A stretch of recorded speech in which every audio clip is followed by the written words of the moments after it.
हरियाणा प्रदेश में 5 अक्टूबर को विधानसभा चुनाव है और चुनाव को लेकर किसानों की क्या रणनीति है। किसान नेता अभिमन्यु कुमार हमारे साथ हैं। कुमार साहब, किस तरह की किसानों की रणनीति है? विधानसभा चुनाव है प्रदेश में 5 अक्टूबर को।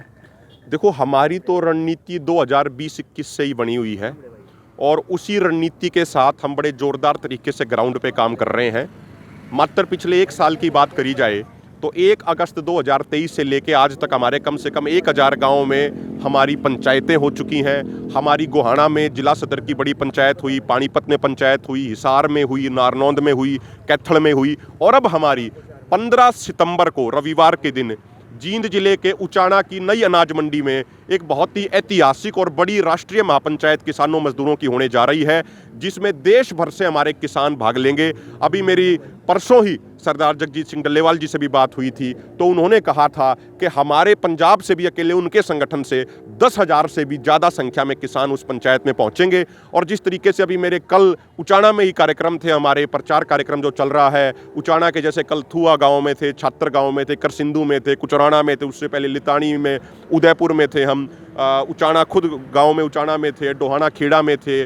तमाम गाँवों में किसानों मजदूरों के अंदर एक जोरदार उत्साह है उस महापंचायत के लिए और हमें पूर्ण विश्वास है कि वो रिकॉर्ड तोड़ महापंचायत हरियाणा में उस दिन होगी। 15 सितंबर को पूरे देश भर से लाखों की संख्या में किसान पहुंचेंगे और उस दिन इस भारतीय जनता पार्टी की विदाई पे मोहर लगाने का काम किसान मजदूर समाज करेगा, क्योंकि किसान मजदूर समाज इस भारतीय जनता पार्टी की किसान विरोधी, जनता विरोधी, नौजवान विरोधी नीतियों से तंग आ चुका है।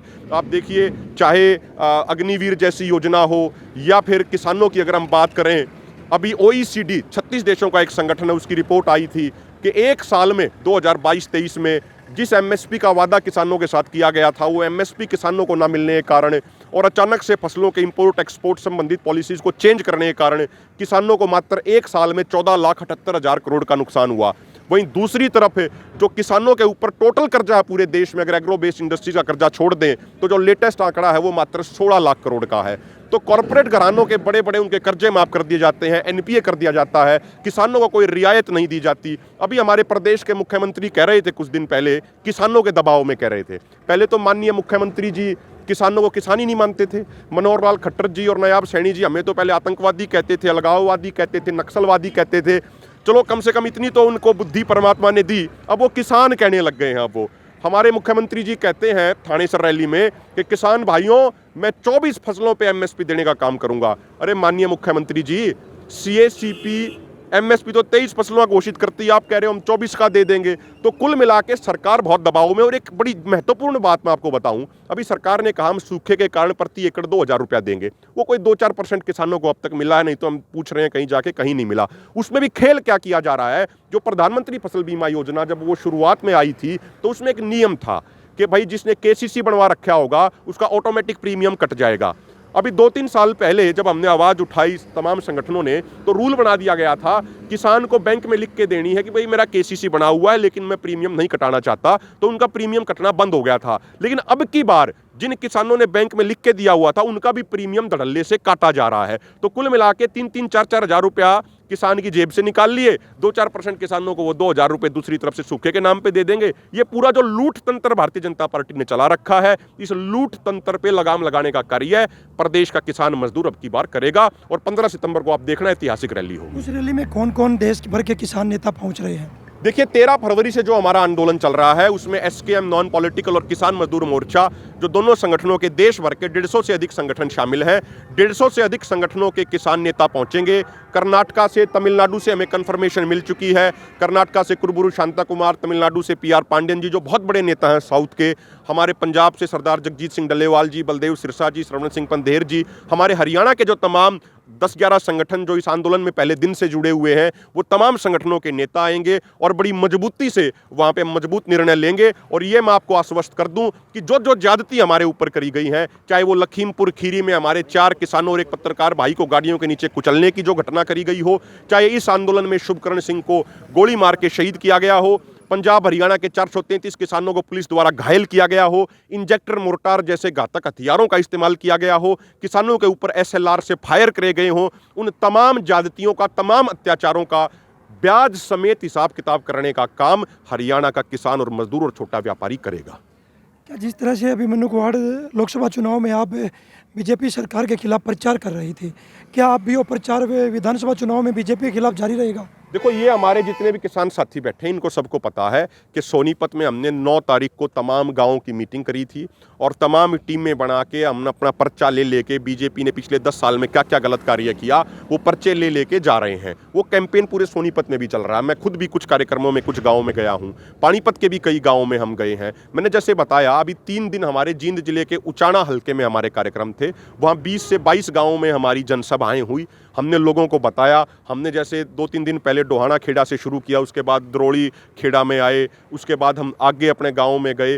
तो तमाम गाँव में, कल हमारा नचार गाँव में प्रोग्राम था, दुर्जनपुर गाँव में प्रोग्राम था, उदयपुर गाँव में प्रोग्राम था, छात्र में भी था। तो तमाम बड़े बड़े गाँव में हमारा कार्यक्रम चल रहा है। जो 10 साल में जो बीजेपी ने जो गलत कार्य किए हैं, उदाहरण के तौर पे जिस तरीके से हरियाणा में कंपनियों के फायदे के लिए इन्होंने जमीन अधिग्रहण कानून 2013 का बदलने का कार्य किया, उसके बारे में हम लोगों को जागरूक कर रहे हैं। जिस तरीके से मोदी जी ने प्रधानमंत्री बनते ही 2014 में पहला निर्णय ये लिया था कि कोई भी स्टेट गवर्नमेंट अपने किसानों को फसलों पे बोनस नहीं देगी, उसके बारे में भी हम लोगों को बता रहे हैं। किस तरीके से हमारे 833 किसान पिछले आंदोलन में शहीद हुए, 30 किसान इस आंदोलन में शहीद हो चुके हैं। किस तरीके से हमारे ऊपर गोलियां चलाई गई, किस तरीके से हमारे ऊपर जहरीली गैसों का इस्तेमाल किया गया, वो सारी चीजें हम लोगों को जाके बता रहे हैं, लोगों को जागरूक कर रहे हैं।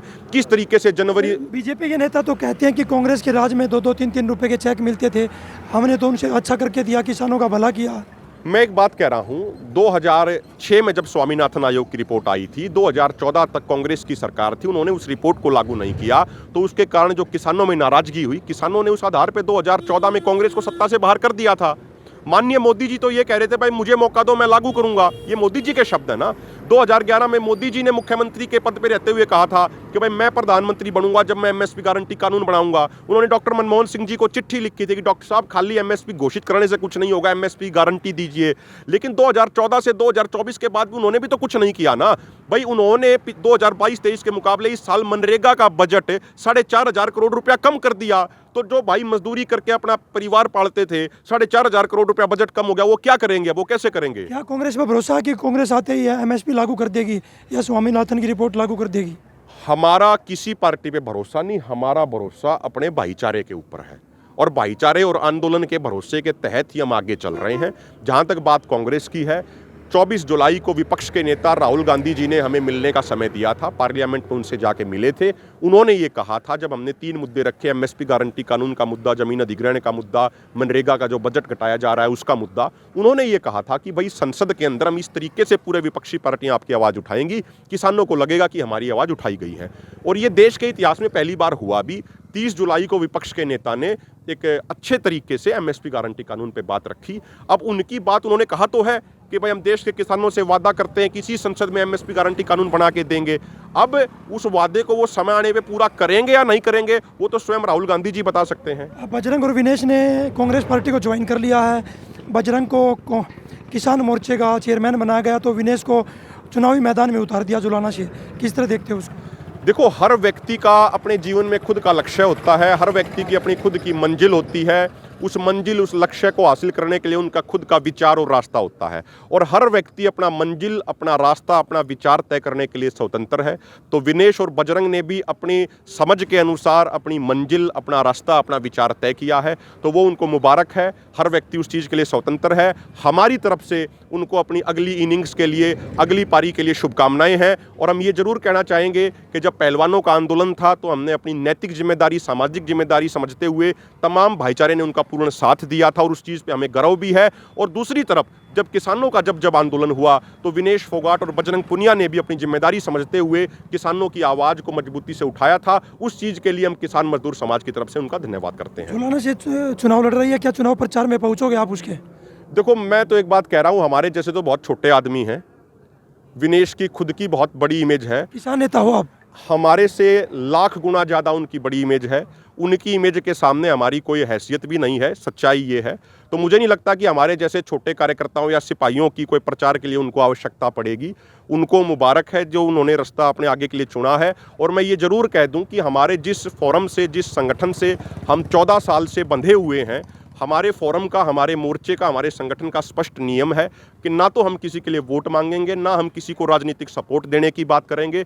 तो किसी के लिए प्रचार करने का या किसी के लिए वोट मांगने का या किसी को राजनीतिक सपोर्ट देने का तो सवाल ही पैदा नहीं होता। वो रास्ता हमारा नहीं है। हमारा रास्ता जन आंदोलन के माध्यम से सरकारों पे दबाव डाल के एमएसपी गारंटी कानून बनवाना है। तो अंत में मैं फिर ये कहना चाहूँगा कि विनेश को, बजरंग को उनकी अगली पारी के लिए हमारी तरफ से अग्रिम शुभकामनाएं हैं।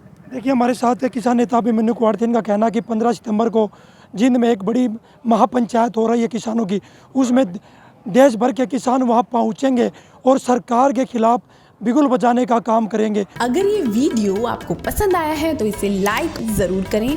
अगर चैनल अभी तक सब्सक्राइब नहीं किया है तो कर लें और नोटिफिकेशन पाने के लिए बेल आइकन भी दबा दें।